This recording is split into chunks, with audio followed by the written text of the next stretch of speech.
आज तक रेडियो सुनता है सारा जहां।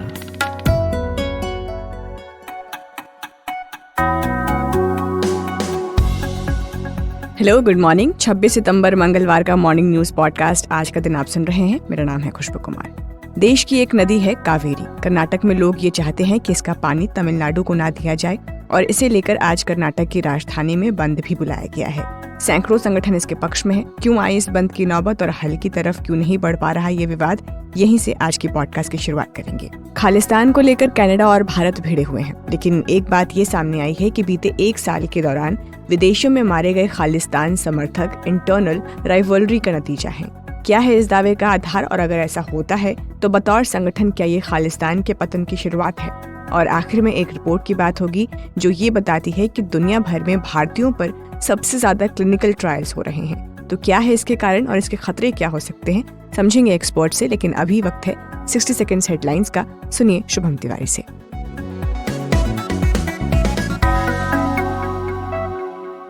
मणिपुर में जुलाई से लापता 2 छात्रों की हत्या, तस्वीरें आई सामने। हालांकि 100 अभी तक नहीं मिले। सरकार ने कहा सीबीआई जांच कर रही है। कावेरी जल विवाद को लेकर अलग अलग संगठनों ने आज बेंगलुरु बंद का आह्वान किया। विवाद को लेकर सुप्रीम कोर्ट में भी होगी सुनवाई। कांग्रेस नेता राहुल गांधी की याचिका पर आज बॉम्बे हाई कोर्ट में सुनवाई। राफेल विमान मामले में पीएम मोदी पर विवादित बयान देने का आरोप। आज से 2 दिन के गुजरात दौरे पर प्रधानमंत्री नरेंद्र मोदी छोटा उदयपुर में 5,000 करोड़ रुपए की परियोजनाओं का उद्घाटन और शिलान्यास करेंगे। भारत मंडपम में आज होगा G20 यूनिवर्सिटी कनेक्ट प्रोग्राम। प्रधानमंत्री मोदी छात्रों से करेंगे संवाद। इसमें 12 देशों के स्टूडेंट्स होंगे शामिल। मध्य प्रदेश में भारतीय जनता पार्टी की 39 नामों की दूसरी लिस्ट जारी। 3 केंद्रीय मंत्रियों समेत 7 सांसदों को दिया गया टिकट। इंदौर 1 से कैलाश विजयवर्गीय लड़ेंगे चुनाव। विदेश मंत्री एस जयशंकर ने यूएन में संयुक्त राष्ट्र महासचिव एंटोनियो गुटेरेस से की मुलाकात। आज कर सकते हैं सत्र को संबोधित। आतंकी करणवीर के खिलाफ रेड कॉर्नर नोटिस। पंजाब में 13 साल पहले किया था मर्डर। पुलिस हिरासत से भाग पहुंचा पाकिस्तान। एशियाड का आज तीसरा दिन। भारत को अब तक मिले 11 मेडल। राइफल में गोल्ड के बाद पिस्टल और शॉटगन शूटर्स की बारी।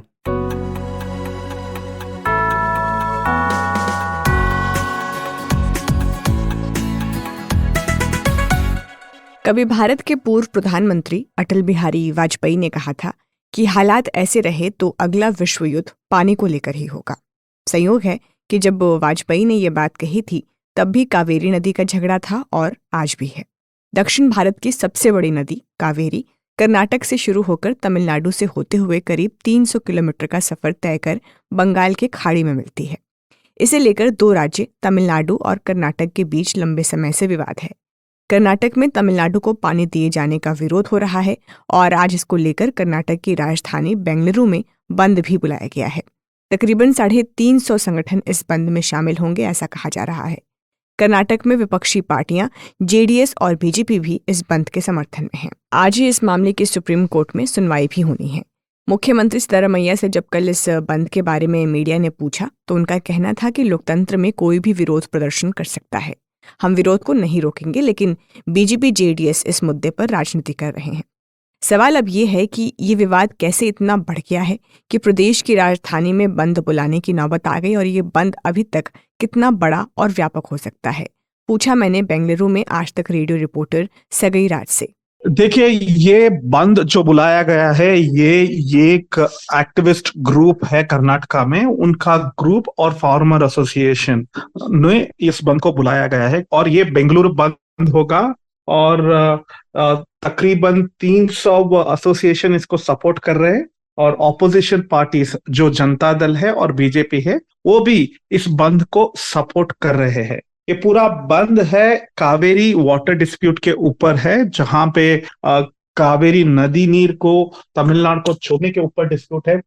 यहाँ का एक्टिविस्ट और पॉलिटिशियन के अनुसार जो पानी है कावेरी के अंदर वो कम है, और सुप्रीम कोर्ट और कावेरी वाटर मैनेजमेंट बोर्ड के प्रेशर के बाद अभी कावेरी पानी है वो उसको तमिलनाडु को छोड़ रहे हैं। इसी के वजह से ये प्रोटेस्ट है, अपोजिशन है और बोल रहे हैं कर्नाटका गवर्नमेंट को पानी नहीं छोड़ना है, और सेंट्रल गवर्नमेंट के विरुद्ध भी है कि गवर्नमेंट इसमें इंटरफियर करके इसका हाल जल्दी ढूंढना पड़ेगा।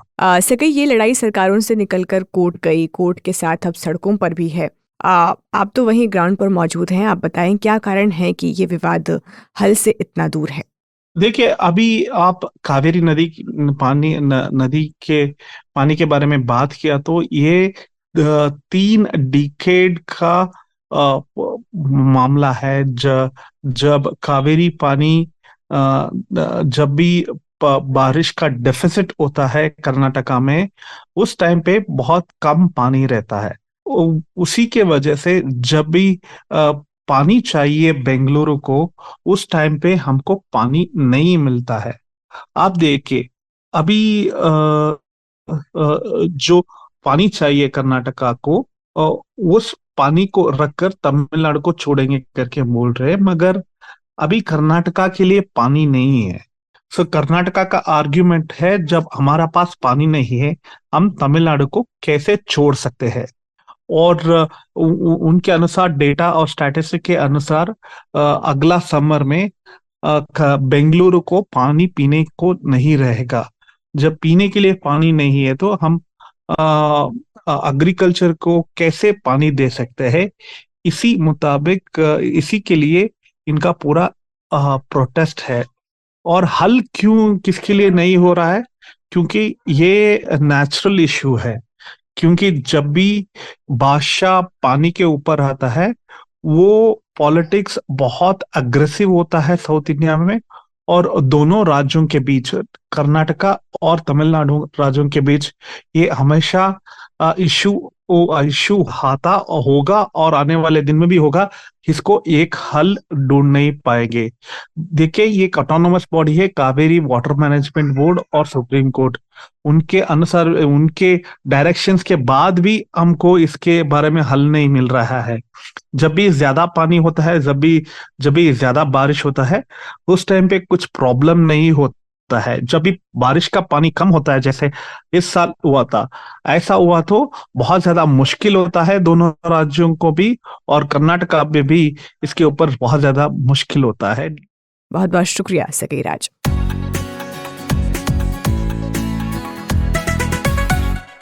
भारत कनाडा के संबंध अपने सबसे बुरे दौर से गुजर रहे हैं। रोज किसी न किसी तरह के प्रतिबंध की खबर आ रही है, और इस बुरे दौर की जड़ है एक खालिस्तानी आतंकी हरदीप सिंह निज्जर की हत्या, जिसका जिम्मेदार कनाडा के प्रधानमंत्री जस्टिन ट्रूडो ने भारत को ठहरा दिया था, और मामला वहीं से फिर बिगड़ता चला गया।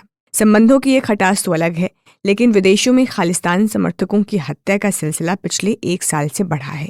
अगस्त 2022 में यह सिलसिला तब शुरू हुआ था जब एयर इंडिया की फ्लाइट में बॉम्बिंग के आरोपी रिपु दमन सिंह मलिक को कनाडा में मार दिया गया। तब से लेकर अब तक कुल 6 खालिस्तान समर्थकों की हत्या हो चुकी है।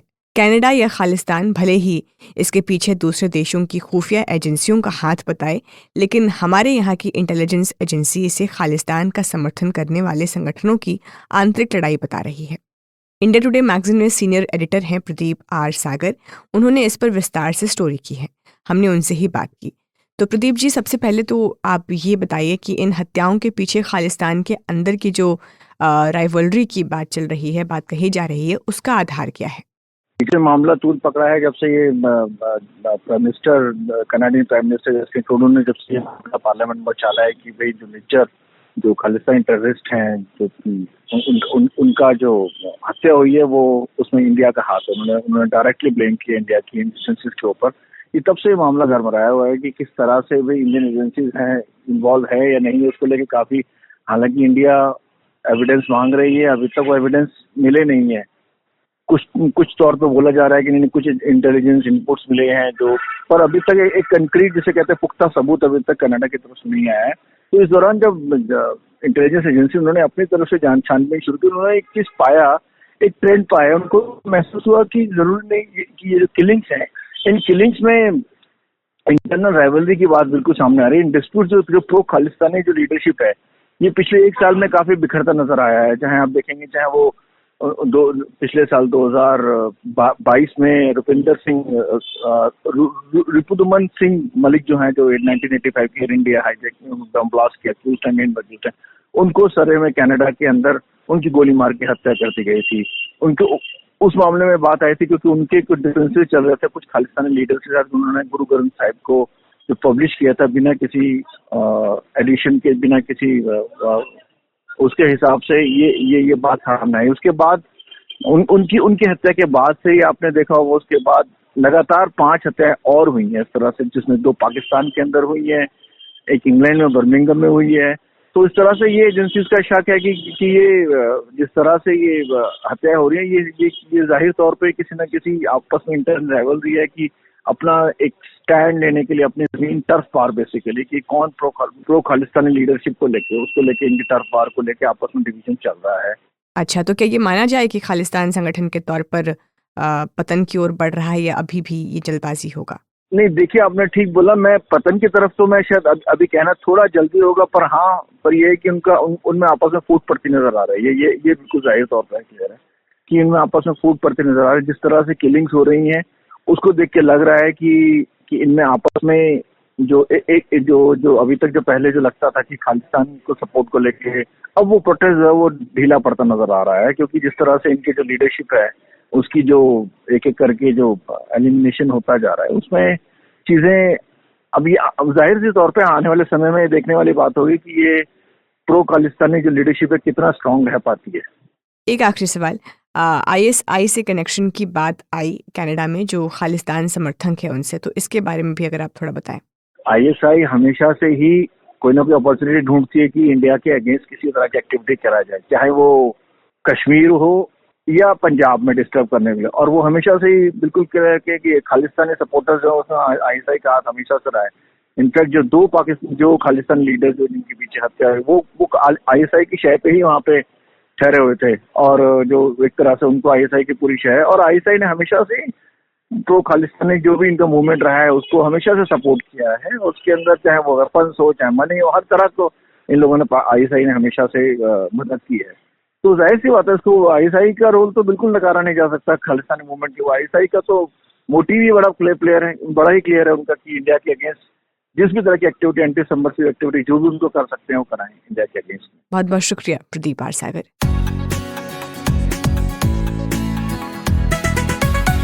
और अब आखिरी खबर पर बात कर लेते हैं। कोई भी दवा हम और आप तक पहुंचने से पहले कई लेवल्स के टेस्ट से गुजरती है और इसे क्लिनिकल टेस्टिंग कहते हैं। आपको याद होगा कोविड-19 वैक्सीन के टाइम ये बहुत बड़ी चिंता थी कि वैक्सीन को किसके ऊपर टेस्ट किया जाए।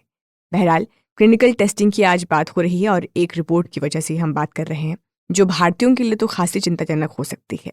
रिपोर्ट पब्लिश की है कर्नाटक के institute of biometrics and applied biotechnology और centre for ethics Yenepoya university ने। रिपोर्ट में बताया गया है कि विदेशों में स्थित मल्टीनेशनल क्लिनिकल टेस्टिंग के लिए ज़्यादातर भारतीयों को भर्ती करते हैं।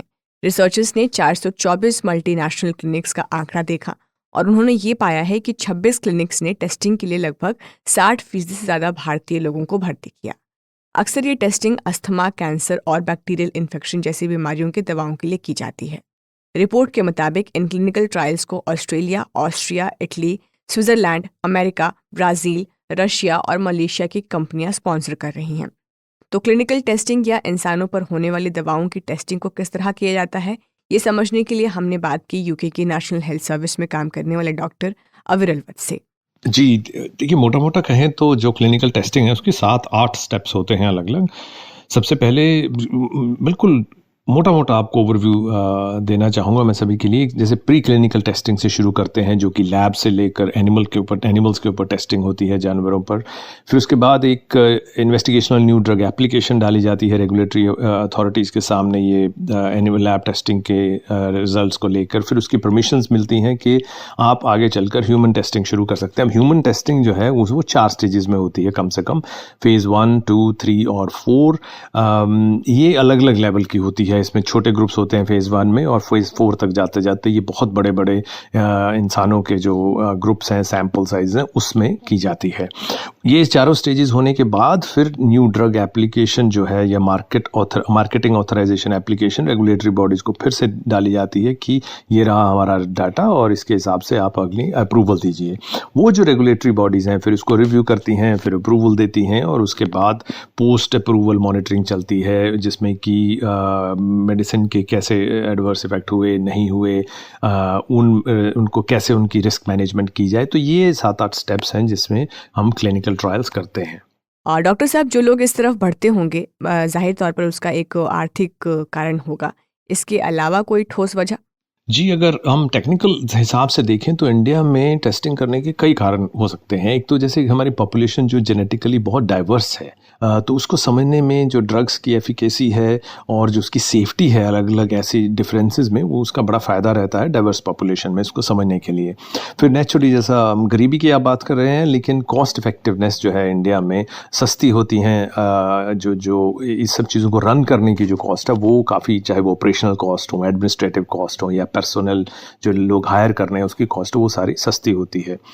पेशेंट्स की अवेलेबिलिटी भी काफ़ी है इंडिया में, क्योंकि हमारी जनसंख्या इतनी है और इतनी डाइवर्स है। तकरीबन 15% दुनिया भर का जो डिजीज़ का लोड है वो इंडिया में है। तो आप हिसाब लगा सकते हैं कि अलग अलग तरीके की बीमारियां, हर इन्फेक्शियस से लेकर नॉन कम्युनिकेबल डिजीज़ से लेकर वो बहुत बड़ी तादाद में मिल जाती हैं। इंडिया में मेडिकल जो एक्सपर्टीज़ है उसकी भी क्वालिटी अच्छी है, और उसके चलते जो इन्वेस्टिगेशंस करनी होती हैं या जो कम्युनिकेशन ही करनी होती है उसमें इंग्लिश भी प्रोफिशेंसी रहती है, और जो इंटरनेशनल गाइडलाइंस और प्रोटोकॉल्स हैं उसको हम एडियर भी कर सकते हैं। तो मेडिकल एक्सपर्टीज़ भी इसमें हेल्प करती है। रेगुलेटरी फ्रेमवर्क्स जो हैं वो अभी इंडिया में स्ट्रेंथन हो रहे हैं, लेकिन जो बने हैं उनको वो इंटरनेशनल स्टैंडर्ड्स के हिसाब से बन भी रहे हैं। तो ये जो रेगुलेटरी फ्रेमवर्क्स हैं उनकी भी अट्रैक्शन होती है कि वो ग्लोबल फार्मास्यूटिकल कंपनीज को अट्रैक्ट करती हैं। उसमें चाहे आप इंटरनेशनल गाइडलाइंस को ले लें कि उसको एडहियर किया जाता है, या फिर ये भी ले लें कि उसमें लैक्सिटीज़ पाई जाती हैं, उसको जो इंटरनेशनल फार्मास्यूटिकल कंपनीज हैं उसको एक्सप्लॉयट कर सकती हैं वो रेगुलेटरी फ्रेमवर्क्स को। तो वो भी एक कारण है इंडिया में कि जो इंडस्ट्री है वो ये क्लिनिकल ट्रायल्स की वो बढ़ रही है। एथिकल कंसर्न्स एक बहुत बड़ी चीज़ है, क्योंकि रेगुलेटरी बॉडीज़ के जो मतलब रेगुलेशंस है वो उतने स्ट्रिक्ट नहीं होते। कई बार हमें पेशेंट्स का पता नहीं है कि उनसे इन्फॉर्म्ड कंसेंट जो है वो इन्फॉर्म्ड ली जाती है, उनकी एक्सप्लॉयटेशन भी हो सकती है, और उसकी जो इसके अराउंड जो कल्चरल, सोशल, जेनेटिक जो एथिकल इश्यूज़ हैं वो भी कई बार मिस हो जाते हैं। सेफ्टी की चीज़ें भी कई बार मिस हो जाती हैं। तो और इनके आगे क्या खमियाजे फार्मास्यूटिकल कंपनीज को भुगतने पड़ते हैं उसका भी हमें कुछ खास अंदाज़ा नहीं है। एक आखिरी सवाल अविरल वत्स, शॉर्ट और लॉन्ग टर्म में इसके प्रभाव किस तरह के होते हैं? जी देखिए, शॉर्ट टर्म और लॉन्ग टर्म इम्पैक्ट्स में अगर मैं फिर वही बात है, अगर मैं साइंटिफिक एंगल से लेता हूँ तो नए ट्रीटमेंट्स को एक्सेस मिल जाता है, चाहे थोड़ी पॉपुलेशन को मिले जो कि अदरवाइज अवेलेबल नहीं होगा। उनकी हेल्थ की मॉनिटरिंग होनी चाहिए, होती है कि नहीं ये अलग बात है, लेकिन वो उसका बेनिफिट हो सकता है। कुछ इकोनॉमिक बेनिफिट्स भी होते हैं लोगों को, क्योंकि उसमें पेमेंट्स होती हैं, एम्प्लॉयमेंट अपॉर्चुनिटीज़ बढ़ती हैं, सिर्फ पेशेंट्स की नहीं, जो उसमें इन्वॉल्व होते हैं वो पूरे रीजन को उसका फ़ायदा हो सकता है। हाँ, एक्सप्लॉयटेशन के कंसर्न्स तो डेफिनेटली, जैसे हमने पहले बात की कि वो तो बढ़ते ही हैं। स्पेशली जो वल्नरेबल पॉपुलेशन होती है, चाहे वो गरीबी के कारण हो, चाहे वो क्रॉनिक डिजीज़ के कारण हो, एज के हिसाब से हो, किसी भी तरह का निगलेक्ट हो पेशेंट्स का, तो उससे एक्सप्लॉयटेशन के चांसेस जो हैं वो बढ़ जाते हैं। लॉन्ग टर्म इम्पैक्ट्स में देखिए, हेल्थ केयर पे फ़र्क तो पड़ता है, उसमें नई टेक्नोलॉजीज़ आती हैं, नए तरीके आते हैं, और अगर सक्सेसफुल क्लिनिकल ट्रायल्स हो जाती हैं तो वो नए ट्रीटमेंट्स बनते हैं जो कि लोकली हेल्थ केयर को हेल्प कर सकते हैं। शुक्रिया डॉक्टर साहब हमसे बातचीत करने के लिए।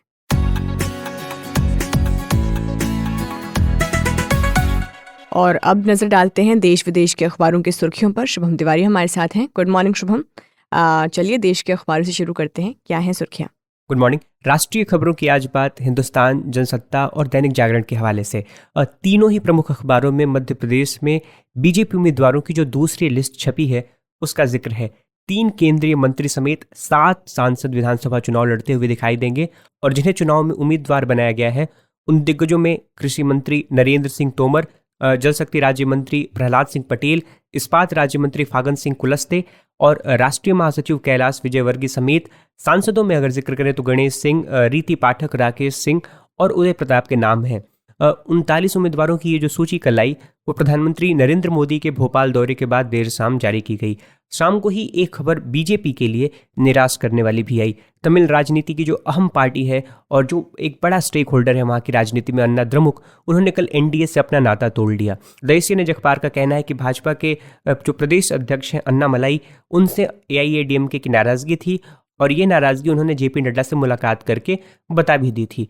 अन्नामलाई को एज बीजेपी चीफ हटाने की मांग थी, फाइनली वह हुआ नहीं, तो दोनों बड़े दल अब यहाँ से आगामी लोकसभा चुनाव के लिए अपने अपने रास्ते। जनसत्ता अखबार में छत्तीसगढ़ में राहुल गांधी की कल जो रैली हुई उसका जिक्र है। राहुल ने यहाँ ये कहा है कि अगर उनकी पार्टी सत्ता में आती है तो सबसे पहले जातिगत जनगणना कराई जाएगी।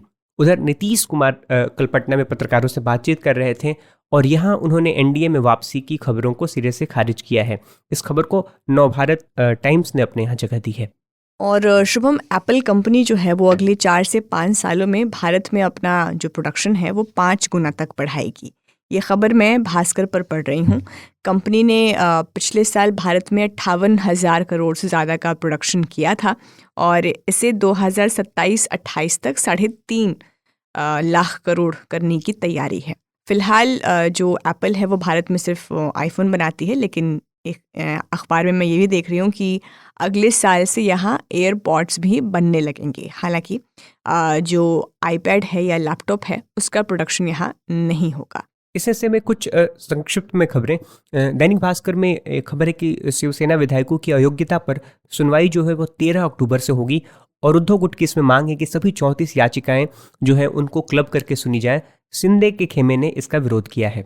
वहीं सुप्रीम कोर्ट का एक बयान है जो कि दैनिक जागरण अखबार में है। कोर्ट ने कहा है कि वो दिल्ली से मणिपुर का शासन नहीं चलाना चाहते। राज्य सरकार को हालांकि उन्होंने ये आदेश दिया है कि UIDAI का जो रिकॉर्ड है वहाँ से विस्थापितों के आधार कार्ड बनाए जाएं। एक खबर बिजनेस स्टैंडर्ड अखबार में है।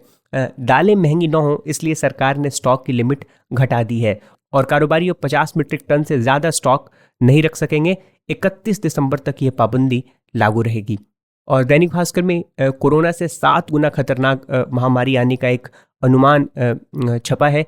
5 करोड़ लोगों की मौत इससे हो सकती है। WHO ने इसे डिजीज X का नाम दिया है। इंडियन एक्सप्रेस अखबार भी शुभम में पढ़ रही हूँ और ख़बर जो है वो इंडिया कनाडा राजनयिक विवाद से जुड़ी हुई है। फाइनेंशियल टाइम्स की रिपोर्ट के मुताबिक यहाँ पर लिखा गया है कि G20 जो मीटिंग हुई थी दिल्ली में, उसमें अमेरिकी राष्ट्रपति जो बाइडेन ने हरदीप सिंह निज्जर की हत्या को लेकर PM मोदी से बातचीत की थी, वो इशू उठाया था। और सिर्फ अमेरिका ही नहीं, जो 5 आइज़ इंटेलिजेंस शेयरिंग नेटवर्क है जिसमें अमेरिका भी है, UK भी है, कनाडा भी है, ऑस्ट्रेलिया है और न्यूजीलैंड है, इन सभी ने हरदीप सिंह निज्जर की हत्या को लेकर PM मोदी से बातचीत की थी, ये मुद्दा उठाया था। और BBC के हवाले से मैं ये देख रही हूँ कि कनाडा भारत के बीच चल रहे तनाव पर श्रीलंका के भारत में उच्चायुक्त मिलिंद मोरागोडा ने कहा है कि हम भारत के साथ खड़े हैं। असदुद्दीन ओवैसी का एक बयान चर्चा में है और ये कई अखबारों ने इस बयान को छापा है। ओवैसी ने कहा है कि संसद में एक भाजपा सांसद मुस्लिम MP को गंदी गालियां देता है। धर्म संसद में भी मुसलमानों को गालियां दी जाती है। एक दिन ऐसा आएगा जब संसद में किसी मुसलमान की मॉब लिंचिंग हो जाएगी। ये असदुद्दीन ओवैसी का बयान कई अखबारों में है। ठीक है शुभम, तो ये तो अपने देश के अखबारों का हाल बता दिया। अब जरा विदेश के अखबारों का भी हाल बताइए, क्या बड़ी खबरें वहाँ छपी हैं। अंतर्राष्ट्रीय खबरों की आज बात पड़ोसी मुल्क चीन और नेपाल की एक खबर से। BBC पर यह खबर है, नेपाल के प्रधानमंत्री पुष्प कमल दाहाल प्रचंड इन दिनों चीन की यात्रा पर हैं और कल उनकी चीन के प्रधानमंत्री ली चियांग के साथ प्रतिनिधिमंडल स्तर की बातचीत हुई, जिसके बाद दोनों देशों के बीच करीब 1 दर्जन समझौतों पर हस्ताक्षर हुए हैं। हालांकि इस यात्रा से पहले नेपाल के प्रधानमंत्री ने अपनी संसद में कहा था कि चीन के साथ ऊर्जा के क्षेत्र में कई अहम समझौते हो सकते हैं, लेकिन फिलहाल वो होता हुआ नहीं दिख रहा है। Thank you Shubham.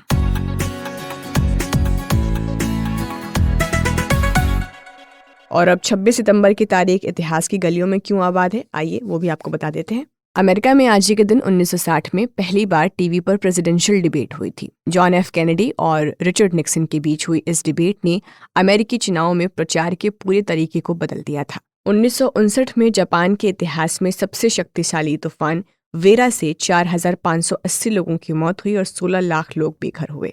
1923 में हिंदी फिल्म अभिनेता देवानंद का जन्म हुआ था। और आज ही के दिन साल 1820 में प्रसिद्ध भारतीय समाज सुधारक ईश्वर चंद विद्यासागर का भी जन्म हुआ था। तो इसी के साथ वक्त हो गया है आज का दिन पॉडकास्ट यहीं खत्म करने का। कैसा लगा आपको बताइएगा जरूर। हमारा पता है radio@aajtak.com।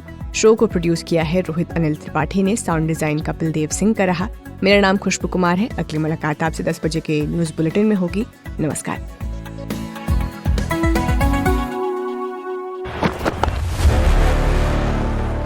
The 2023 ODI World Cup is just a few days away from now, and of course, we've got you covered on the Sledging Room.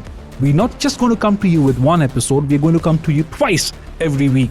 First episode will drop on the Wednesday of every week, and the second will air on Friday on Spotify, Google Podcasts, Apple Podcasts, and of course on India Today YouTube.